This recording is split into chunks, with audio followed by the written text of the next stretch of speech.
Hello there. I'm here to talk about things that individuals do in horror movies that make me so annoyed, so frustrated, so angry. And I understand that these are movies, and I understand they're not usually true, usually. And I still find myself looking at the movie screen or looking at the TV and like wanting to yell in their faces like, why are you doing that? Why did you just do that? Wow, you're dumb. Wow, that was actually pretty scary. I probably would have done the same thing.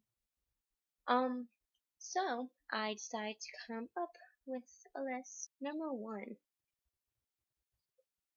person who's alone in the house hears noise upstairs and they're like, oh my god, someone's breaking into the house. I should go investigate since I'm home alone. Yeah.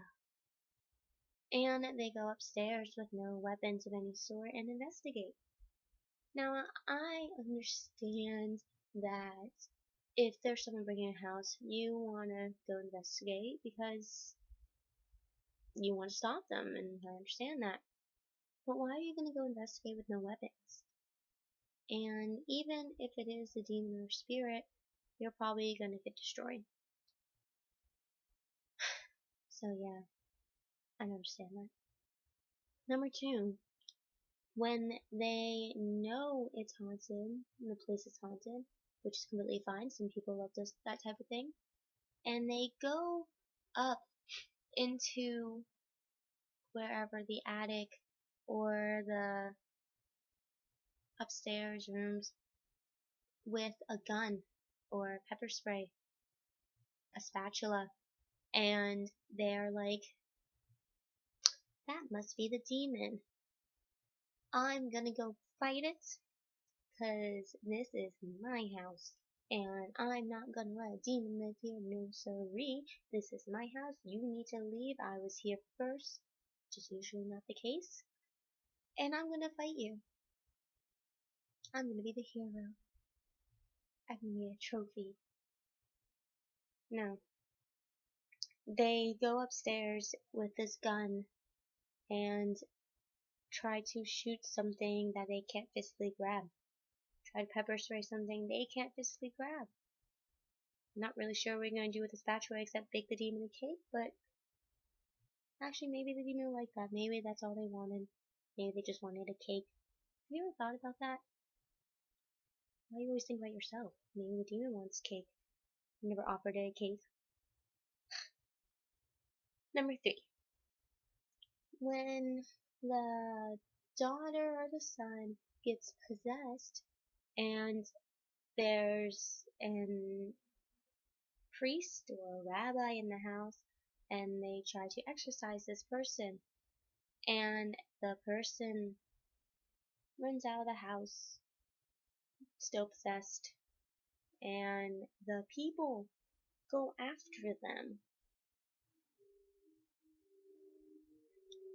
Personally, if it's my child and they're possessed and they run off into the woods behind my house for some reason,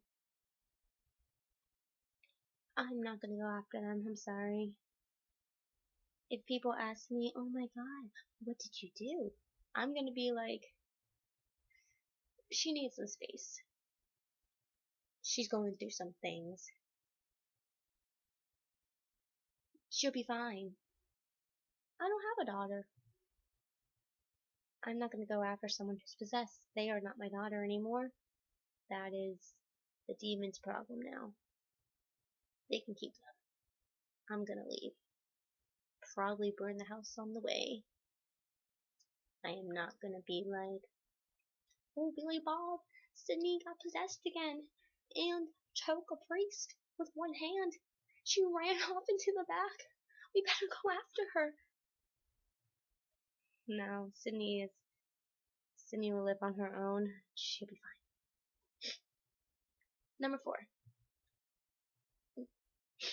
When there's a baby in the movie, and they have the baby monitors, and they hear a noise on the baby monitor that sounds like a demon. Maybe the demon's calling the child's name. It's just like,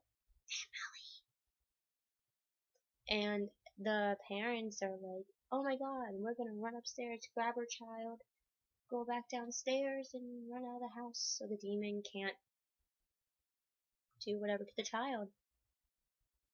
Personally, if I heard that voice on the baby monitor, that child's on its own. I'm sorry, that's probably really heartless. Yeah, that's pretty heartless. Number 5. When there's a supposed cabin in the woods. And I'm not just talking about the actual movie Cabin in the Woods, but it's always like spring break, 2K11, teenagers find a cabin, all die, except one, who's in the insane asylum now. But these teenagers are like, this is those woods that were haunted, that had murders in them, and witchcraft, and hangings. And that cabin was the source of all of it. Let's go stay in it. Personally, I'm not going to go stay in that cabin because, one, I don't even like camping. I never camped before, but I can already tell I do not like camping. I do not like being outside, especially in Florida. Florida weather sucks. I'm not going up there. I'm fine inside. And they get in this cabin and they're for some reason shocked that things are happening to them. That they are being possessed, that there are zombies coming after them, that they're being murdered. And they're so shocked because what's so wrong with this cabin that's in the middle of the woods that apparently are very haunted? Doesn't make sense to me. Doesn't make sense at all. Number 6. Saying the person's name 80 times to see if they're gonna come back to life. The person's already dead, and they're over their bodies mourning them. And I mean, that's fine. I understand. If God forbid I was in that situation, of course I'd be crying. Who wouldn't be? But they say their names like a million times, thinking that's gonna bring them back to life. Like Megan, Megan, Megan, Megan, Megan, Megan, Megan, Megan, Megan, Megan.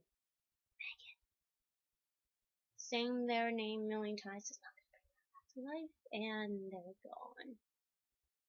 Sorry. Number 7, I believe? Yeah, number 7. The usage of the Ouija boards. Now, we all have watched those horror movies when the house is haunted, possessed, whatever the case may be, and the person brings out a Ouija board, and we all look at them like, you are the biggest idiot I have ever laid my eyes on. You're screwed. We all thought that way. All of us. And that's fine, using the Ouija board, not really, yeah. But they use these Ouija boards in the most weirdest situations, and they always have them for some reason. Always. No offense, Ouija boards nowadays are kind of hard to find. I have had mine for years. Sister and I both owned it. I still have it. But they're not so easy to come by nowadays. But in these movies, they just come out of nowhere. But they'd be in the bathroom, and they're just like, someone got murdered in this bathroom. I should talk to them. And all of a sudden, they have a Ouija board from like a bathtub. Yeah, 'cause I hide my Ouija board in the bathtub. Seems like a reasonable place to hide it. What are you doing? Number 8. Crying over a sibling who's already possessed and telling them not to be possessed, to stop it.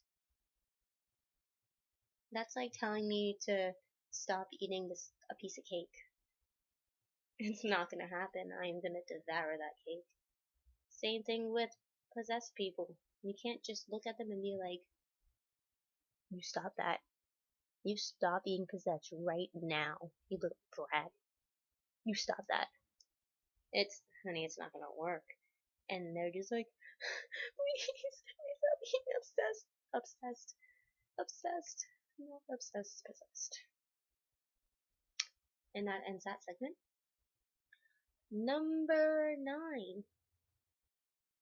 Not listening to the nanny, the maid, the older relative, like older relative, like grandparents, or the old man in the street in the wheelchair. They know what they're talking about because they probably lived through it, or they saw it, or it was their wife, or their kids, or their kids' kids, or their dog. If you buy something from a yard sale and you're just like, this has weird markings all over it, I'm gonna buy it because it's cool. And there's a lady looking at you through the window, and she looks at you and looks at the box, and she starts screaming her head off, and she's in like supports and everything, and you don't know why she's screaming her head off. Don't buy the object. And if anyone can name that movie, leave a comment below, because that was actually a pretty good movie. Don't buy the object. Clearly something happened with that object. But of course these people are going to buy the object anyway, and then all of a sudden they get surprised that their child is possessed. That someone's possessed. Or the most infamous one, when the maid is all knowing that there is a spirit in the house, and a demon in the house, or whatever the case may be, and they try to help you, and they bless the entire house, and are trying to bless the entire house, and it's usually always the father who does this, and they fire the maid because they're blessing the house and it was scaring the children, which the children really honestly don't care, and they probably agreed with the nanny, or not the nanny, the maid, and they fire them, and now the father usually dies and the fellow's dead. You probably should have listened to the maid. Way to go. And then number 10. When there are spirits and there are children, and the people in the movies are just like, I'm gonna go investigate because there's just a child. Maybe they just want to be played with. Something tragic happened to them. I need to open up to them and talk to them. Nope. I see a child and they are not living, and they run around the corner of the hallway like, hee hee hee, come play tag with me. You bet your bottom dollar that I am gonna set the house on fire, grab my puppy, and leave. Out that door. There's a window there. Not a door, but you get what I mean. I'm gonna leave. I am not gonna sit around and bring out blocks for it to spell out, I'm going to kill you. No, I am not. Screw that. Peace out, you can have the house, little child spirit demon thing. Good riddance. Those are just some things that horror movies do that really, really bother me. If you have any more, leave in the comments below. And if you have any ideas or suggestions that I should do for my next video, also leave in the comments below. I will also leave my Twitter information down below also, and you can tweet me and say what I should do next, or whatever you want to say. I don't care. And there we have it. I'm gonna probably go watch horror movies now.